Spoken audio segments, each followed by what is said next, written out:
Hey guys, we just got back from our Bali trip 1 week ago.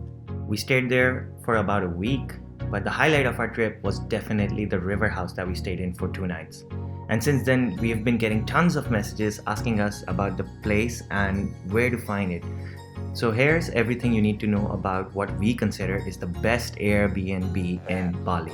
However, this place might not be for everyone since there are some things that you should consider before booking here, but I'll get into that later. The river house is a small cottage with a bedroom and an attached bathroom, which is almost entirely constructed out of wood. Alongside, it has an open shower, a bathtub in a small room, and of course, the fresh river itself.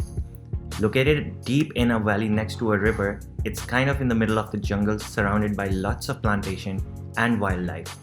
It was absolutely refreshing to stay here because it gave us a chance to turn off our phones and reconnect with nature. This place is called Wuve Bali and it's about a 5-minute drive from central Ubud. Wuve Bali is kind of like a hotel, but without your usual room amenities like a minibar and TVs, which we think is great. This place gives you the perfect opportunity to disconnect from your digital life and relax in the middle of a jungle right next to a river. The room has a bed, a lockable cupboard, and power supplies to charge your phones. The Wi-Fi here didn't really work well, but the staff gave us a replacement internet hotspot which worked great. The room has big windows on both sides and is wooden on the other two, which means you have a great view of the jungle outside. After sundown, the valley gets really dark, which makes it a good time to have dinner and fall asleep. This allows you to wake up early and have a refreshing bath in the river at the crack of dawn. The open shower and the bathtub also have fresh and hot water all the time, so you can easily wash up after your river bath. Wuve also gave us a complimentary yoga class conducted at 8 a.m. It's right next to the hotel, so you're still inside the jungle. The river house in particular is their only room located below near the river, which gives you privacy. Alongside their pool is their dining area and lounge, and they have other rooms here as well. Their pool looks over the amazing scenery of the valley and can be very therapeutic for a morning swim. They don't have a restaurant on premises, so food has to be ordered from outside, but they serve you in the dining area or your room depending on your preference. The river house is listed as the Hermitage River House on Airbnb and it cost us around $90 per night. You can use the link provided in the description to sign up on Airbnb and get a $35 discount on your first booking. Now for the hard facts. This place is right in the middle of a jungle, which means it's not for everyone. While it may be an amazing place for nature lovers and people with a sense of adventure, there are some things you should know before you book here. Wildlife. Surrounding this river are huge trees and quite a lot of plantation, which means it's home to a lot of animals as well. While we were there, I saw a huge gecko, larger and shinier than any gecko I've ever seen in my life. The staff warns you about monkeys that might steal anything you leave unattended outside the cottage. However, we only heard monkeys at night but did not see any. When we reached there, I saw a dead bird on the stairs leading to the water, and then I saw a snake. When I told the staff I just saw a snake, they replied, "A snake? What color?"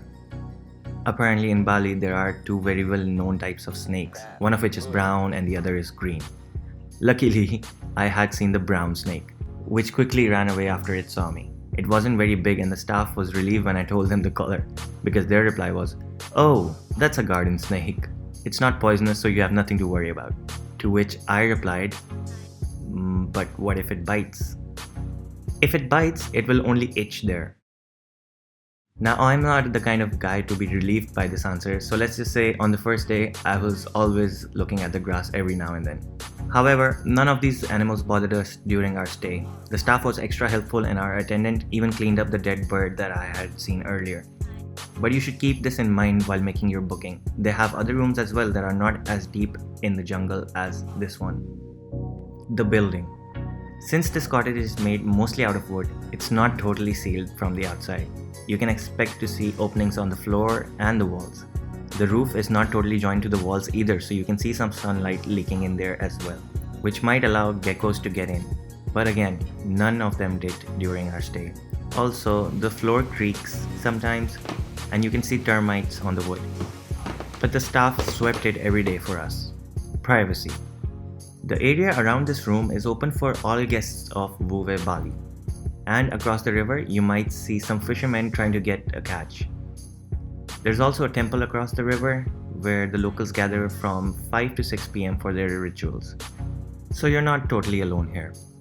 During our stay, the two fishermen could be seen across from the river on our first day, and some tourists showed up for a while on our first morning, but only for 5 minutes. And since two walls of the room have glass, you should switch off the lights at night to make sure no one sees in. It's not a big problem in the day though. The attached toilet also has a sliding glass door, so if people do show up, you might want to hang some cloth there. The shower is outside in the open, so you might want to bathe in your swimsuit. The bathtub, however, is inside a little room with a glass door, so while it may provide a little privacy from above the valley, it's not totally sealed off either.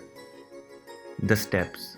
There are 180 steps you have to climb to get back to the main area. So if you're not very active like me, it will leave you panting when you get to the top. You can make some stops during your hike to catch your breath again if that helps. The location.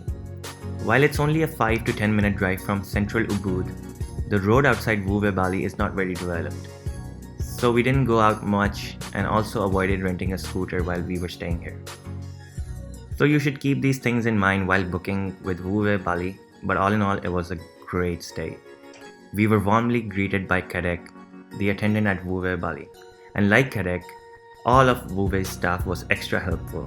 They would go an extra mile to make you comfortable and would come down to the river house whenever we needed them. This was the most refreshing 2 days we have ever spent on a vacation, and I would highly recommend nature lovers to book Wuve Bali. The link again is in the description. For ones with insect or germophobia, this place might not be for you, but Wuve have other great rooms you might want to take a look at. Please subscribe to support my channel if you want similar content. If you haven't already, check out my other videos about our trip to Bali and how we spent a couple's week there. As always, thanks for watching. Until next time.